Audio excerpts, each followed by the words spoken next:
Hello, everybody.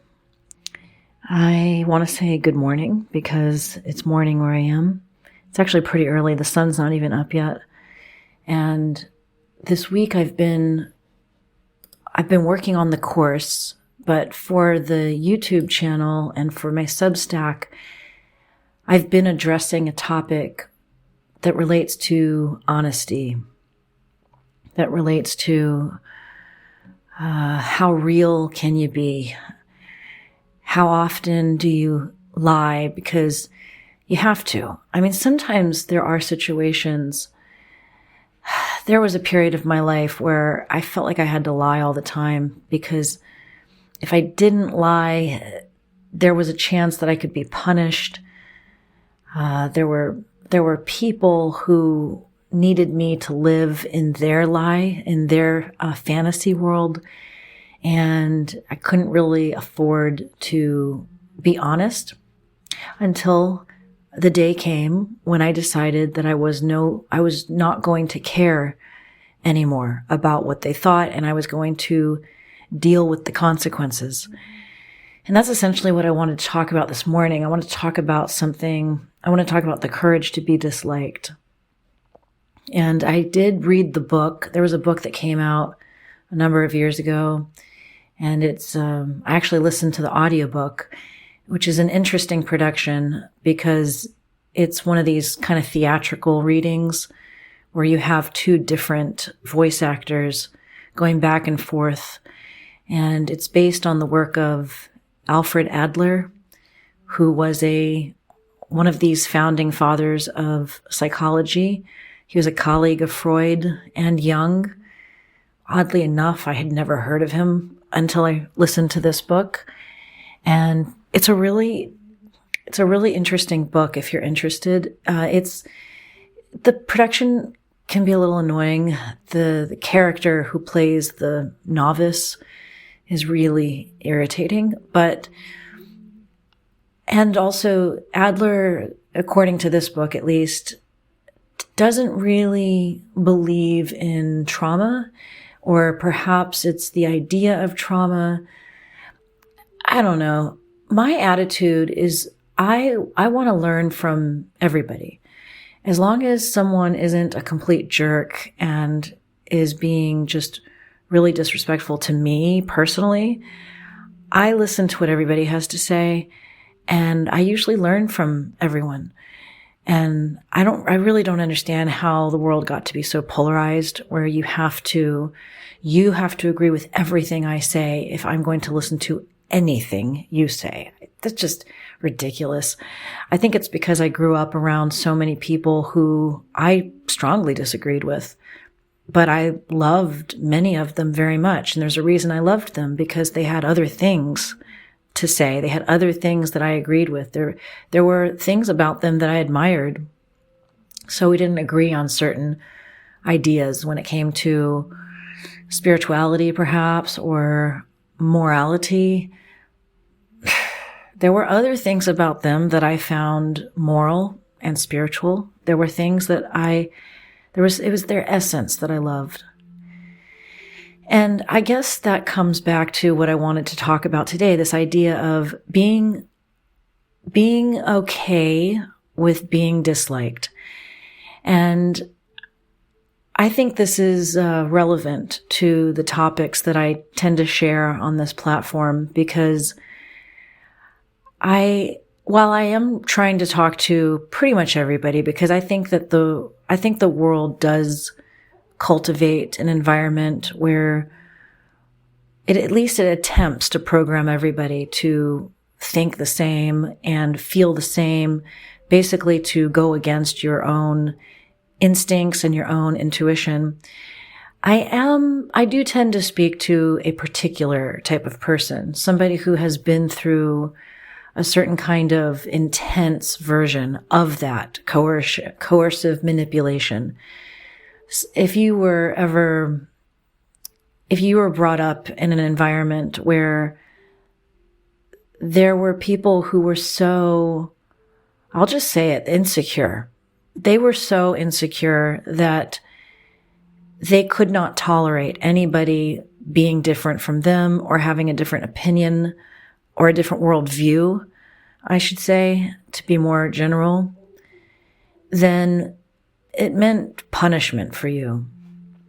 Or perhaps there's also the topic of substance abuse, which comes up a lot, where when you're growing up in an environment where there's substance abuse with somebody in your family or somebody very close to you, it messes with your idea of reality because they're the ones in charge, really. Even today, I find it very annoying to be around people who are drunk because they're in a different reality and they are in charge.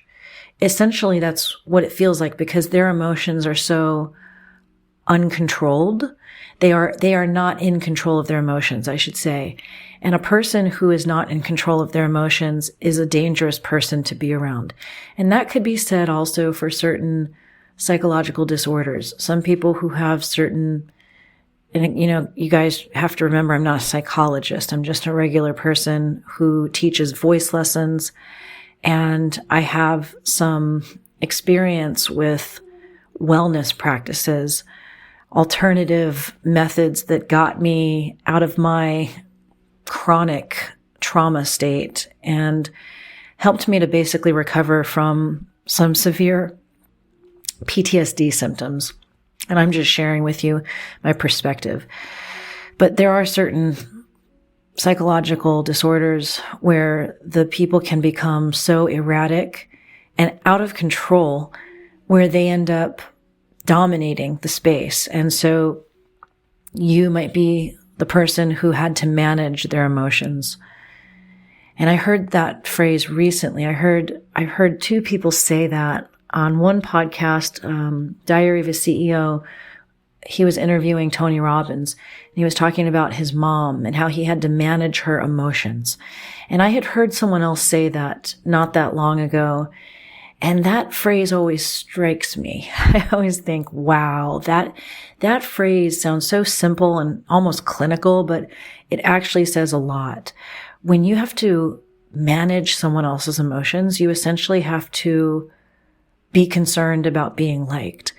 And if you were brought up in that kind of environment where it doesn't even have to be your parents, it could also be the environment at your school. Maybe you went to a boarding school, or maybe you were super involved in a religious institution of some kind, and your parents didn't know it, but it was pretty unhealthy and pretty awful. There were people there who were a bit out of control when it came to their emotions. Or perhaps it was a parent. Perhaps there was a parent that had a substance abuse problem. And you're a child. When you're a child, you don't know anything about, all you know is the reality that's given to you. And so the reality in your immediate environment is the one that you evolve to, or you develop to learn how to manage. And so when you become an adult and you go out into the real world, as they used to love saying to us when we were growing up, when you go out into the real world, meaning away from your immediate environment, you meet all these different people and you start to realize, wait a minute, maybe it's not all like the one I grew up around. But by then, you've already developed this pattern of managing other people's emotions. And so there is a real, in your mind, in your physiology, in your energy body, there is indeed a real consequence to being disliked. Because the message you got was that your survival depended on being liked. And if somebody doesn't like you, even if you don't like that person back, there might be a feeling of fear or concern that there may be debilitating consequences, even if that never happens. And perhaps that lesson gets maybe you have that experience several times with people where you fear that them disliking you will have negative consequences for you, and it actually never happens. It still doesn't matter, because when you do meet that one person who validates that fear, say you get into a relationship with somebody and they have the same erratic behavior, or perhaps also a substance abuse problem, or a deep insecurity, which comes out in very manipulative ways of trying to make you behave differently than you want to behave. All of a sudden, that fear pattern wakes up and remembers and goes, see, we have to manage other people's emotions. That is where a phrase like, or a book title like The Courage to be Disliked becomes a very powerful sentiment. Because until you can become comfortable with being disliked, you will always be at the mercy of people like this. And as long as you're at the mercy of people like this, you will never get to know your true voice. You will never get to experience the feeling of pleasure from singing with a very relaxed voice, or speaking about something that you love that other people might find weird, but you find it fascinating and you long to speak about it, whether it's to a group of classmates who are studying the same topic, or a YouTube channel, or perhaps it's a Substack or a blog somewhere else that you want to start because you're just obsessed with this topic. But maybe this was a topic that really made that manipulative partner angry. And so you had to hide that part of yourself for a long time in order to survive. Yes, you were essentially lying. You were being dishonest. And it's time to recognize that. It doesn't mean you're a bad person. It just means that you were trying to get by with your given circumstances. But you're listening to this, which means that you've gotten yourself to a point on the path where you are willing and able to recognize these choices that you made along the path. And you're also willing to have compassion for yourself as to why you made those choices. But in my opinion, once you realize that you have made these choices, then it's up to you to work your way out of that pattern. You have to do the things to get yourself out of that pattern of needing approval from everyone. Because as long as you need approval from everyone, you'll never be free to be truly yourself. And if I could just offer a little bit of suggestion here, you can start with one thing. You can start with, I'm going to share with you guys about my things, because I don't think it's really enough for me to just like be in teacher mode and be like, you do this, you do this. I always try to share with my music students a little bit, like when I'm critiquing something that they're doing wrong, that they need to do differently. I always try to share with them in my own life how this has played out, because I don't want them to think that I'm above it all or that I think I know everything, because that's certainly not true. And so the thing I tend to joke about this a lot in my writings and elsewhere, even though it's not like really a huge part of my life, but it gets to the heart of what I mean when I say, I feel like for a long time, I felt like I was just so weird.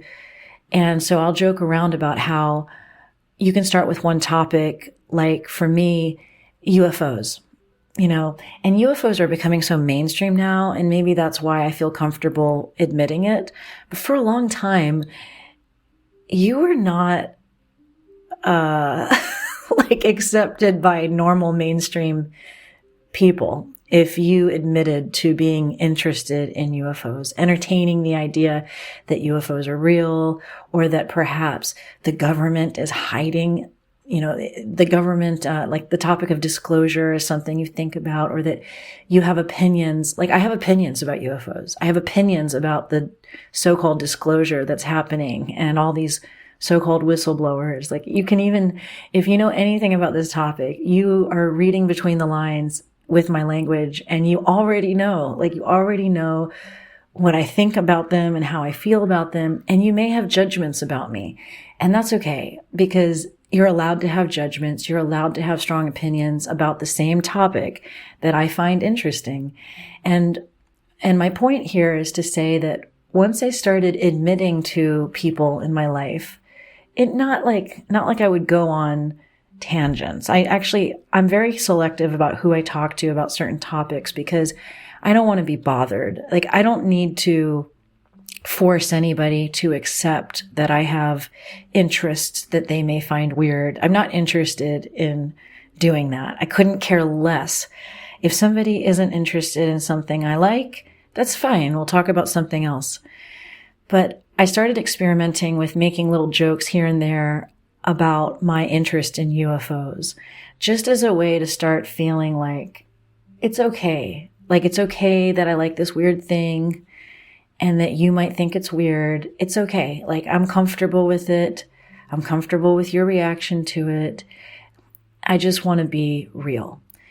So that's an example. I often give a very safe scenario example of admitting when you don't like a band, which I think is actually I was going to say it has to do with maturity and age level, but that's not true, because somebody in my YouTube comments made a comment that he was, I think, in his 60s, and he still feels uncomfortable admitting that he likes certain types of music. And so it can be music, or it can be books, or genres of books, or genres of films, or certain types of documentaries. Like I said, UFOs. Like a lot of people think that's really weird. Of course, now it's getting, like I said, more mainstream. And so we're getting close to where that's not really going to be enough of an example for me to share. But I hope you understand my main point. So here's a journal prompt today. Ask yourself, what is a subject or a topic that you love and you find so fascinating, and you could read books about it all day, or watch documentaries about it all day long, and nobody knows. Maybe one person, or maybe it's just people online who know that you're interested in this subject. But everybody in your regular life, at work, at school, at home, you keep it to yourself. Why? Ask yourself why. And maybe there's a really good reason for it. And maybe you do need to keep it to yourself, for the sake of your livelihood. Maybe you do need to keep it to yourself, but it's important to start asking yourself why, so that you can start to feel confident and comfortable talking to people who are interested in astrology and tarot cards, and who prefer to take herbs instead of pharmaceuticals. These are the kinds of things, they're very controversial, because there are so many people who have strong feelings against people like this. And it makes people who are interested in these topics self-conscious, or it makes them jerks, it can also make them like the opposite, the counteractive opposition personality, which I do not think is the right way to be. I understand that, I kind of understand where it's coming from, but I really think that dignity and integrity go hand in hand.